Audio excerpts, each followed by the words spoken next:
तो हम लोग करंट अफेयर स्टार्ट करते हैं। You can easily get 20+ question, no doubt in it. 2024 2025 लगातार क्वेश्चन आए हैं, तो कोई दो राय नहीं है इसमें। तो लेट्स स्टार्ट। अभी रिसेंटली क्या है, कन्फ्लिक्ट चल रहा है किस किस के बीच में, अफ़गानिस्तान और पाकिस्तान के बीच में। तो एक ऑर्गेनाइजेशन न्यूज़ में है जिसका नाम है TTP, तहरीक तालिबान। तो TTP के बारे में बस एक ही चीज़ याद रखनी है तुम लोगों को कि ये पाकिस्तान से ऑपरेट होती है। कहाँ से ऑपरेट होती है? पाकिस्तान से। और पाकिस्तान अफ़गानिस्तान का जो बॉर्डर है वहाँ पे क्या है कि ये प्राइमरी ऑपरेट होती है, लेकिन ओरिजिन कंट्री कौन सी है? पाकिस्तान है। बस इतना सा ध्यान रखना है। TTP कहाँ से ऑपरेट होती है? पाकिस्तान से। इसके अलावा कोई इन्फॉर्मेशन रखने की ज़रूरत नहीं है। कुछ लोकेशंस हैं जो तुम्हें याद होनी चाहिए भाई। मेजर लोकेशन जो याद होनी चाहिए वो होनी चाहिए तुम्हारी नानगरा, पक्तिका एंड खोस्त। ये कहाँ पे है? अफ़गानिस्तान के अंदर है। ये लोकेशंस याद होनी चाहिए तुम्हें, सिंपल। नेक्स्ट जो करंट अफेयर है वो एप्स्टीन फाइल से रिलेटेड है। एप्स्टीन फाइल, तो देखो प्रीलिम पॉइंट ऑफ व्यू से बस इतना सा याद रखना है, this is a file related to the department of justice in USA। Department of justice USA। तो इसमें फाइल्स वगैरह में क्या है कि मेजर चीज़ें ये बताई गई हैं कि किस तरीके से पीडोफाइल्स वगैरह, पीडोफाइल्स मतलब क्या है कि जो बच्चों के साथ उल्टे सीधे काम करते हैं, उनके बारे में इन्फॉर्मेशन है लाइक, और उसके अलावा बिटकॉइन वगैरह की इन्फॉर्मेशन है। इतना सब जानने की ज़रूरत नहीं है, बस इतना सा पता होना चाहिए तुम्हें प्रीलिम्स पॉइंट ऑफ व्यू से। Epstein file they are somewhat related to the department of justice in the Epstein case, जो कि रिलीज़ करी गई है फाइल USA गवर्नमेंट के द्वारा, जिसमें क्या है कि बहुत सारे जो वर्ल्ड लीडर्स हैं उनके नाम हैं regarding their paedophilic involvement and satanic involvement. बस इतना सा याद होना चाहिए तुम्हें और कुछ नहीं। नेक्स्ट जो करंट अफेयर है वो हांगकांग से रिलेटेड है। तो एक इम्पॉर्टेंट चीज़ ध्यान रखनी वो ये है, one country two system. One country two system ये किससे रिलेटेड है? ये तुम्हारा जब चाइना और हांगकांग के इश्यू से रिलेटेड है। तो अभी रिसेंटली यहाँ पे क्या हुआ है कि 2020 के अंदर नेशनल सिक्योरिटी लॉ पास किया गया हांगकांग के अंदर। National security law. तो इससे क्या है कि जो तुम्हारा चाइना है वो अपना क्या है, एक तरीके से थ्रस्ट बढ़ाना चाहता है, अपना मतलब क्या थ्रस्ट बढ़ाना चाह रहा है। तो प्रीलिम्स पॉइंट ऑफ व्यू से सिर्फ इतना ही इंपॉर्टेंट है, national security law was pass by the Chinese government. ठीक है। वन कंट्री टू सिस्टम ये किस चीज़ से रिलेटेड है? ये तुम्हारा चाइना हांगकांग से रिलेटेड है। नेक्स्ट जो इंपॉर्टेंट चीज़ है वो सास से रिलेटेड है, सॉफ्टवेयर एज ए सर्विस, जिसको UPSC ऑलरेडी पूछ चुका है, तो उस पर टाइम वेस्ट करने की ज़रूरत नहीं है। अगर एप्लीकेशन मैनेजमेंट सर्विसेज करके कोई टॉपिक आता है, application management services, application management services, तो ये किससे रिलेटेड होगा? तुम्हारा सास प्रोडक्ट से, सॉफ्टवेयर एज ए सर्विस से। ये इसलिए न्यूज़ में है क्योंकि क्या हो रहा है ना, रिसेंटली क्या हुआ है कि जो आर्टिफिशियल इंटेलिजेंस है, जो LLMs हैं, लार्ज लैंग्वेज मॉडल्स, UPSC ने क्वेश्चन नहीं पूछा LLM के ऊपर, तो एक्सपेक्ट कर सकते हैं कि क्वेश्चन आ सकता है LLM के ऊपर। तो जब से LLM वगैरह और artificial intelligence and generative artificial intelligence and AGI के अंदर क्या है कि इम्प्रूवमेंट हुए हैं, और XAI जब से आया है, तो तब से क्या प्रॉब्लम हुई है कि जो एंट्री लेवल जॉब्स है ना IT सेक्टर के अंदर, वो क्या है कि वैनिश होती जा रही हैं। तो अब जो एंट्री लेवल जॉब्स वगैरह होते थे उनका काम होता था एप्लीकेशन मैनेजमेंट सर्विसेज का। तो ये टर्म इसलिए न्यूज़ में बनी हुई है। You can always connected with the सास। तो सास के एग्जांपल जैसे कि तुम्हारा क्या हो गया, Gmail हो गया, आउटलुक हो गया, हॉटमेल हो गया, ये सब चीज़ें। नेक्स्ट जो आर्टिकल है वो शिवाजी से रिलेटेड है। तो इसमें दो चीज़ें इंपॉर्टेंट है जो न्यूज़ के अंदर है, वो ये है शिवाजी। शिवाजी के जो कंटेम्प्रेरी लोग थे वो थे तुम्हारे, एक तो संत तुकाराम,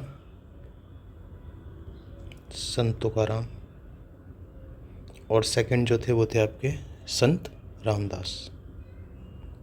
संत रामदास ये क्या है? कंटेम्प्रेरीज हैं। देखो भाई, सिर्फ लिमिटेड चीज़ें ही पढ़ाई जा रही हैं, क्यों? क्योंकि यही इम्पोर्टेंट है। आज का न्यूज़पेपर है ये आज का न्यूज़पेपर है द हिंदू।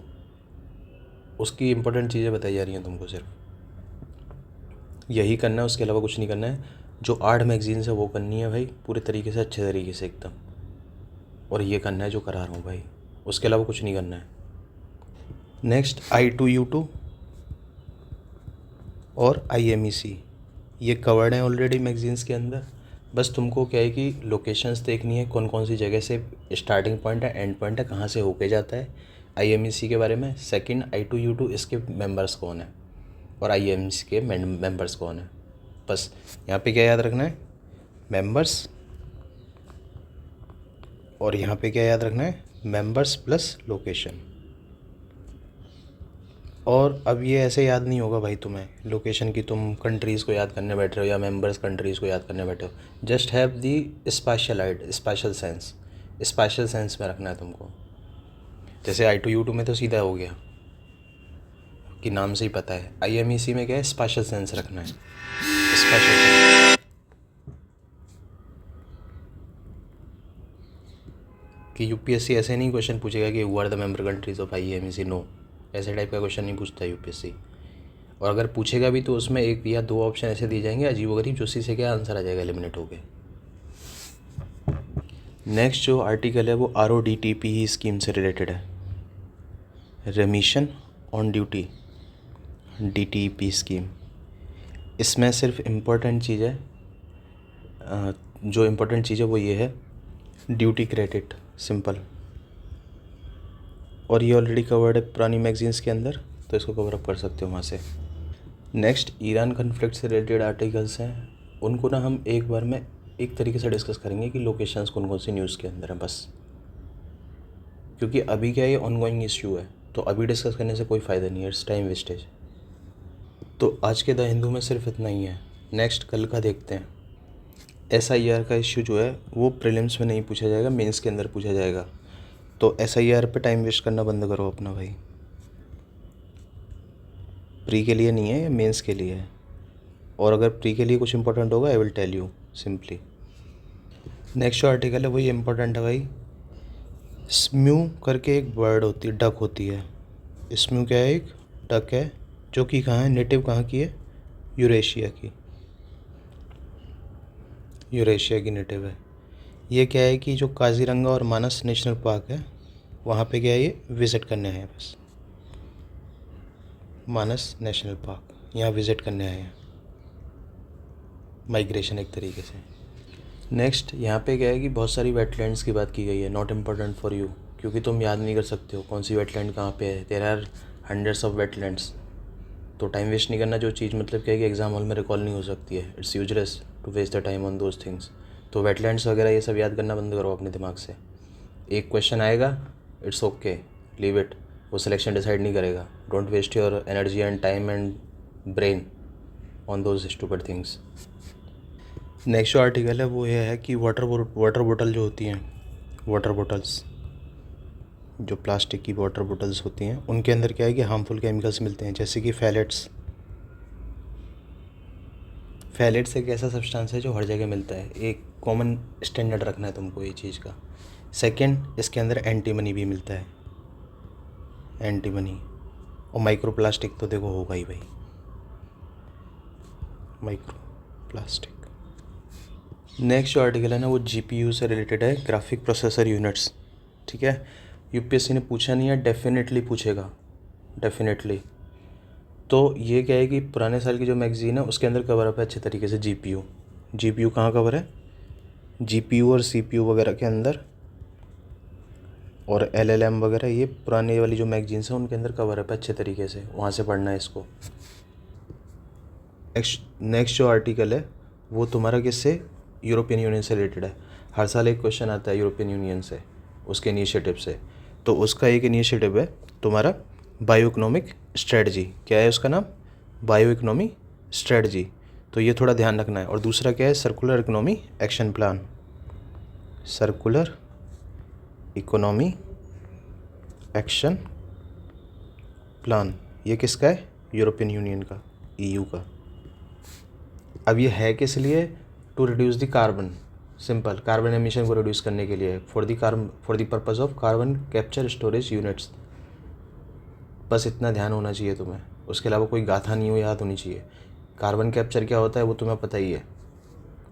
नेक्स्ट क्या है कि जो एनसीईआरटी ने क्या है कि उसके अंदर जजेस वगैरह करप्शन के बारे में, जुडिशरी करप्शन के बारे में बात की गई है। Not important for prelims, time waste करना बंद करो उस पर, मेंस के लिए इंपॉर्टेंट है वो। नेक्स्ट जो इम्पोर्टेंट चीज़ लोग पढ़ा रहे हैं तुमको वो एनवीएस सैटेलाइट से रिलेटेड है। जो मिशन फेल हो गया इसरो का, यूपीएससी कोई बदल नहीं करता उसके बारे में, इट्स यूजलेस।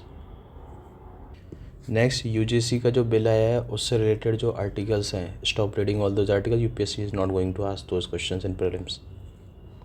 नेक्स्ट आर्टिकल, ये जो यूएसए और इंडिया की ट्रेड डील हुई है उससे रिलेटेड, देखो एक जगह पढ़ा दिया जाएगा टैरिफ कितने परसेंट लगाए कितने परसेंट नहीं लगाए, UPSC not border about all these things, stop reading articles about it. Cafe 3 norms किस लिए हैं? कैफ़े नॉर्म्स का सिंपल सा पर्पज़ है भाई, जो ऑटोमोबाइल इंडस्ट्री है उसको क्या है कि एक तरीके से कार्बन एमिशन फ्री बनाना है, कैफ़े नॉर्म्स।